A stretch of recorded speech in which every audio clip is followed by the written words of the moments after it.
les marchés financiers avec IG Markets, CFD Trading.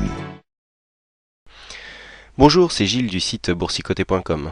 Voici l'analyse technique du CAC 40 pour la journée du lundi 31 octobre 2011.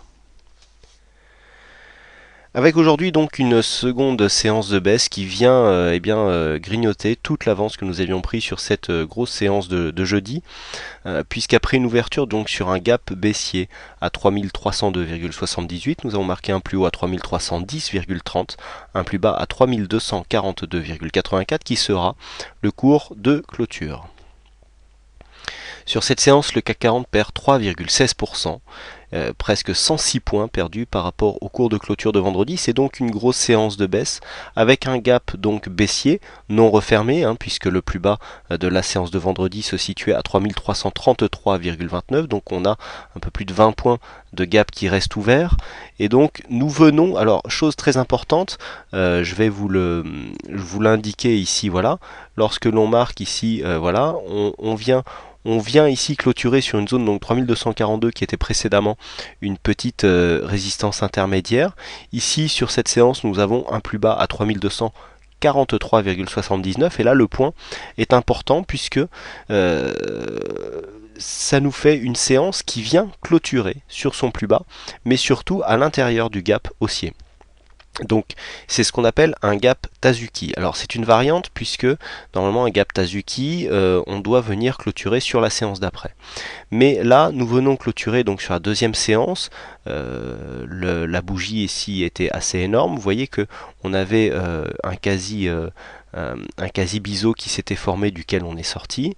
Et donc là nous venons clôturer à l'intérieur du gap. Donc c'est un signal de continuité, à savoir que lorsque nous venons clôturer dans le gap comme ça, mais sans réussir à le combler, eh bien normalement c'est une séance de continuité, mais il faut une séance de validation, c'est-à-dire de confirmation, pour bien nous montrer que nous allons repartir vers le haut. Donc demain, tant que la zone ici des 3242 ne sera pas attaqué, si toutefois nous ouvrions au-dessus de cette séance, eh bien ça pourrait nous donner un signe de continuité. Donc d'un point de vue chartiste, on vient ici clôturer à l'intérieur de ce gap, mais tant que le gap n'est pas comblé, c'est plutôt une figure de continuité, avec un gap par contre à combler, puisque ici nous avons plus d'une vingtaine de points à combler si on part du principe que tous les gaps doivent être comblés un jour ou l'autre. Au niveau des indicateurs, nous avons le RSI qui redescend légèrement, stochastique qui est très proche de sa ligne de surachat, le MACD qui repart à la baisse, beaucoup d'hésitation au niveau du MACD, ce qui traduit vraiment de nombreux retournements de tendance au niveau du CAC 40, une baisse des volumes sur un signal de baisse, c'est assez important, on y reviendra tout à l'heure, avec une volatilité constante.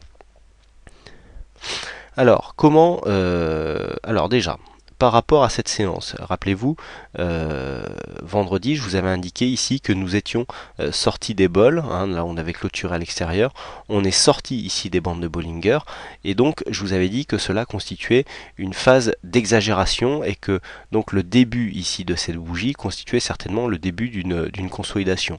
Là le gap est plus dû au week-end vraiment qu'à une chute vraiment une baisse de morale. On vient donc consolider toute la zone qui a été gagnée sur la séance de jeudi dernier. Après, c'est vraiment la continuité du mouvement qui donnera plus d'informations.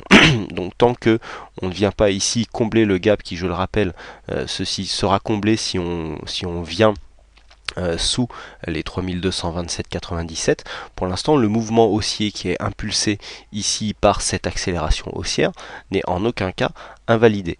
On peut aussi très bien venir combler le gap, revenir ici tester le support haussier et repartir à la hausse. C'est une autre possibilité qui existe.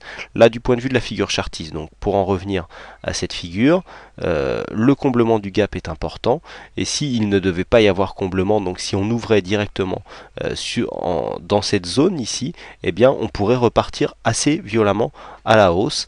mais en cas d'invalidation, je le rappelle, on a plusieurs alternatives, c'est-à-dire soit un comblement du gap, et dans ce cas-là on repartirait mais d'une manière peut-être moins dynamique, soit alors on reviendrait ici chercher le bas du trend, et dans ce cas-là on continuerait dans la même dynamique que ce que nous avons depuis maintenant quelques semaines, et dans ce cas-là on n'aurait pas une accélération qui serait provoquée ici par cette zone. Voilà comment on peut voir un petit peu l'évolution. Alors, d'un point de vue de la tendance moyen-court terme, on voit que nous avons toujours des plus hauts, toujours de plus en plus hauts, et des plus bas, toujours de plus en plus haut aussi. Donc tant que cette zone ici des 3086 n'est pas cassée, il n'y a pas de risque pour la tendance, puisque nous sommes toujours ici dans un flux haussier, et nous serons toujours donc dans la même dynamique à partir du moment où le support ici qui correspond au bas du trend ne sera pas cassé. Donc voilà ce que l'on peut dire sur cette configuration. Il n'y a pas grand chose à rajouter, puisque depuis la hausse que nous avons eue et donc cette phase de consolidation, on est vraiment dans la continuité du mouvement. On pourrait aussi très bien venir chercher ici avec un comblement une zone d'overlap, puisqu'on a ici une zone de plus haut. Alors, on a deux zones d'overlap possibles, puisque nous avons ici cette première zone qui correspond ici à des zones de plus haut.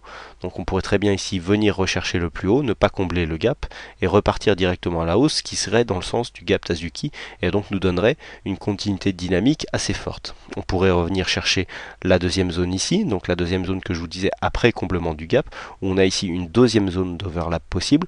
On pourrait revenir chercher ici et repartir. On accélérerait légèrement la dynamique. Vous voyez qu'on aurait une phase de support ici qui se dessinerait, qui serait légèrement plus dynamique que ce que nous avons ici au niveau du bas du trend, mais dans ce cas-là on serait moins dynamique que sans comblement.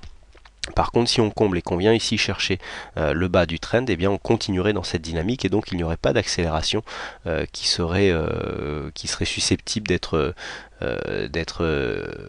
utilisée par rapport à cette phase ici haussière. On serait tout simplement dans la continuité du même mouvement, avec, je dirais même, des plus hauts qui n'ont pas réussi à aller tester le haut du trend, avec peut-être donc un affaiblissement de la tendance si cela arrivait. Voilà donc ce que l'on peut dire sur cette analyse technique. Donc aujourd'hui c'est Bushido qui a gagné au jeu du fixing, donc bravo à lui, avec un petit problème au niveau des heures. Le serveur a priori ne s'est pas mis à l'heure d'hiver, donc un petit problème d'heure au niveau du serveur qui gère le jeu du fixing. Et puis concernant donc les nouveautés qui apparaissent de temps en temps sur le site boursicoté.com, et que j'essaye donc de vous apporter pour essayer d'améliorer un petit peu le service et la pédagogie, je vous propose un nouvel, je dirais quelque part un nouvel indicateur qui sera pour l'instant disponible sur les analyses Forex et matières premières, qui correspondra donc à des zones d'achat et de vente sur une dynamique, je dirais plutôt moyen terme. Je sais que vous êtes, même s'il y a beaucoup de scalpers et de day traders parmi vous, je sais qu'il y a aussi beaucoup d'entre vous qui investissent à moyen terme. Et donc je vous propose pour l'instant cet indicateur sur les analyses Forex et matières premières, car on pourra voir si ça marche sur plusieurs supports, tout simplement, alors que là nous n'avons que le CAC. Mais si vous trouvez cet indicateur intéressant et qu'on voit qu'il nous délivre de bons signaux lors des prochains jours et prochaines semaines, eh bien je pourrais à votre demande vous le proposer sur le CAC. Donc je vous invite à aller découvrir cet indicateur sur la vidéo Forex et matières premières et de me faire part de vos impressions quant à ce nouvel indicateur, qui est un indicateur de mon cru, que j'ai conçu à partir de paramètres propres. Voilà, il ne me reste plus qu'à vous souhaiter à toutes et à tous une bonne soirée, bonne chance dans vos trades, et je vous donne rendez-vous dès demain pour de prochaines. Les marchés financiers avec IG Markets, CFD Trading.